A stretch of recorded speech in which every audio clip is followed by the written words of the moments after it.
Hello and welcome. This is an intro video to demonstrate how easy it is to create optimized lineups with OptiLine for both FanDuel and DraftKings daily fantasy systems utilizing various projection sources.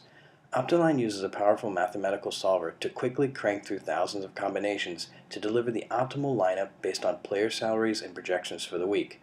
When the app first starts up, it will automatically create the optimized lineup for the currently saved settings. By default, it will optimize for FanDuel with OptiLine projections. At the beginning of the week, only OptiLine projections will be available until the other third-party projection sources such as CBS Sports, Yahoo Sports, and others become available. When that occurs, you will receive a push notification notifying you that you can use the new projection sources in your optimizations. At the top of the screen is the information area that displays everything about the optimized lineup below. Here we see that this optimized lineup is for Week 4. It's for the FanDuel Sunday 1 p.m. main game slate and utilizes CBS Sports projections. Under that is the lineup name for this optimization, which defaulted to Optimal FanDuel CBS Sports Lineup. Below that, we can see that this lineup used all of the FanDuel $60,000 budget since the salary remaining is 0, and that this optimized lineup is projected to score 123 points. Looking at the player lineup from left to right, we see the player's position, their name, their opponent's rank or ORC, their projected points for the selected projection source, in this case CBS Sports, and their salary, and in this case their FanDuel salary. Sometimes you'll like the optimized lineup exactly like it is and just save it. Other times you want to tweak it up a bit. In this particular case, I really like most of the lineup, but for demonstration purposes, I'm going to look to see what other wide receiver options are available instead of Kelvin Benjamin. So to do this, you can either swipe from right to left on Kelvin and tap on swap, or just simply tap on Kelvin. Notice at the top that Kelvin's salary was given back and his projected points were deducted so that the money can be used to shop for a replacement wide receiver. If you decided you didn't like anything you saw, you could just tap on the back arrow on the top left of the screen at this point. I'll do that now. This cancels the player swap and reverts back the original player's salary and points. But let's go back in and take a closer look around at the wide receivers. I'll tap on Kelvin again. Like the FanDuel and DraftKings site, the list is sorted from highest to lowest salary. If you ever see that the salary is red, it means you currently do not have enough budget left to afford the player. You can still pick them, but your salary remaining will go negative, and you will have to make further player adjustments to make your lineup valid, or let the optimizer balance things out the next time you do an optimization. At this point, if you already know who you're interested in, tap on the Search for Player entry box and start typing in their name.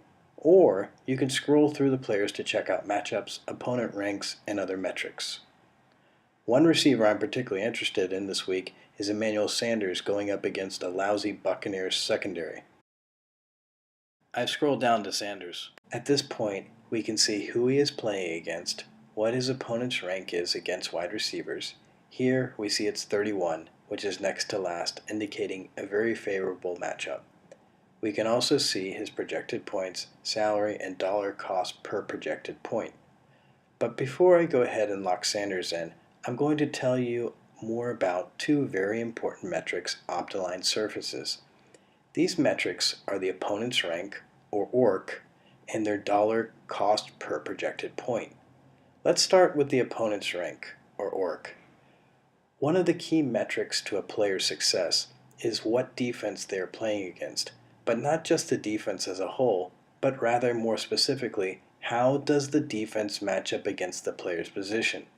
Some defenses have a good run defense, but a poor pass defense, and vice versa. Some defenses stink all around. The ORC gives you the defensive team's ranking to date against the position, which is based on stats that have accumulated in previous games. The rank will be from 1, the best defense, to 32, the worst defense, since there are 32 teams in the NFL. If the player's ORC is in the top 20%, the ORC will be highlighted in red, indicating an unfavorable matchup for the player. A ranking in the bottom 20% will result in the ORC being highlighted in green, indicating a favorable matchup. You can sort on both the ORC and dollars per projected point columns. I'll now tap on the ORC column header, which will show the wide receivers with the toughest matchups on top. And tapping again on the OR column header shows the wide receivers with the best matchups on top. Note that all wide receivers for a particular team will show up together even if they are backups. Tapping on the OR column header once more will remove the sort order. This metric becomes more meaningful as the season progresses, since it takes some time to really understand if there is truly a flaw in the defense at a particular position, or did they just go up against a few offensive juggernauts, or was there some key defensive player that was out a few games. Next, I will sort on the dollar cost per projected point column by tapping on its column header. This metric is derived simply by taking the player's salary and dividing by their projected points. This is useful in quickly identifying players who have the best bang for the buck, or are a value play. Here, we see Emmanuel Sanders actually has the best dollar cost per projected point, costing just $500 per projected point. So not only does he have a great matchup, he is also a great value. I definitely like that. Notice how the dollar cost per projected point increases as we scroll down through the list. Okay, I want to go back to the player list being sorted based on salary, so I'll tap on the salary column header twice so the best players will be at the top.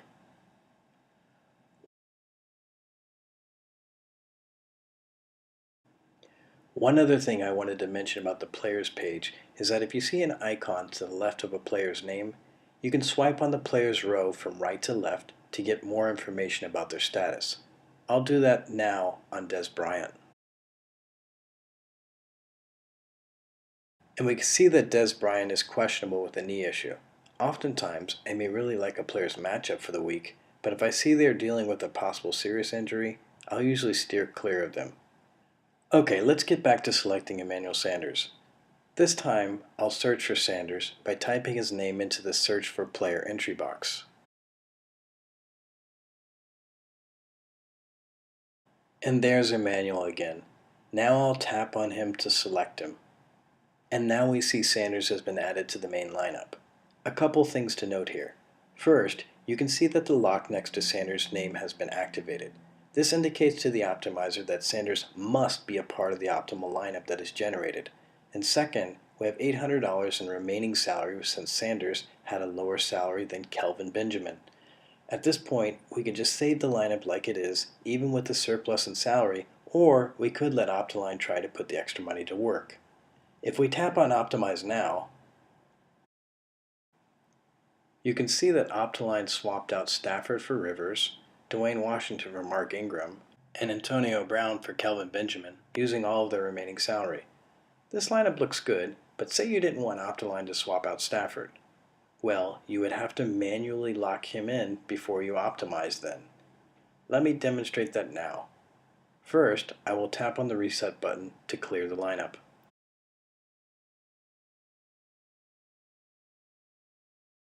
And then tap on the Optimize button to get the base CBS Sports Optimized lineup back. Now, let's swap out Kelvin Benjamin for Sanders as we did before by tapping on Kelvin. And then select Sanders again.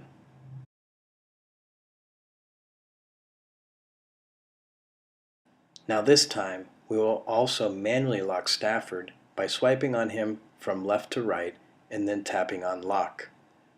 You would do this for any players you wanted to make sure made it into the optimized lineup. I'll lock in Stafford now. And when we optimize again, we see that Washington was still upgraded to Ingram and Antonio Brown was swapped for Kelvin Benjamin, but Stafford now remains in the optimal lineup with $200 to spare. I feel good about this lineup now, so I'm going to go ahead and save it to My Lineups by tapping on the Save button. I'll name the lineup Optimal Lineup 1 and tap on OK to save it. We'll get a message back showing that the lineup was successfully saved to My Lineups. To retrieve that lineup, simply tap on the More button followed by My Lineups. And there's Optimal Lineup 1 we just saved. Swiping on it from right to left will allow you to delete a lineup by tapping on Delete, or retrieve it by tapping on Select. And there it is. Notice the lineup name at the top now reflects Optimal Lineup 1. Okay, For the last part of this video, I want to show you how you can quickly change between projection sources used in your optimizations. To do this, I'll change the projection source to NFL.com and switch to the FanDuel Sunday 9:30 a.m. game slate. First, I'll tap on the Settings button and then tap on the projection source picker to change it to NFL.com.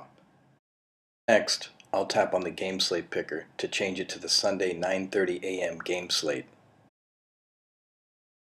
I'll tap on the back arrow at the top left to save the settings, and then tap on the Optimize button. And there's the Optimize NFL.com lineup. Notice that the top informational area now reflects that NFL.com projections were used.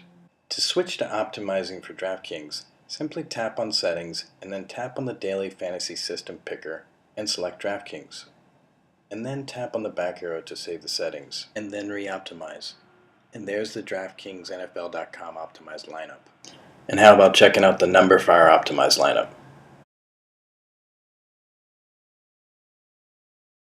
And there it is. Note the red badge at the top right of the Optimize button. This is your token balance. Each optimization uses one token. I currently have a token balance of 82 now. And if I switch the projection source to Yahoo Sports and re-optimize, I'm charged a token and my new token balance is 81. So you can see how easy it is to switch between different projection sources and optimize, which oftentimes surfaces valuable player ideas for you. Some of you will feel more comfortable with specific projection sources based on your history with them. Alright, that's it for the OptiLine overview video. Also be sure to check out the other tutorial videos to get the most out of the app and submit any feedback or questions you have in the More section of the app. Good luck!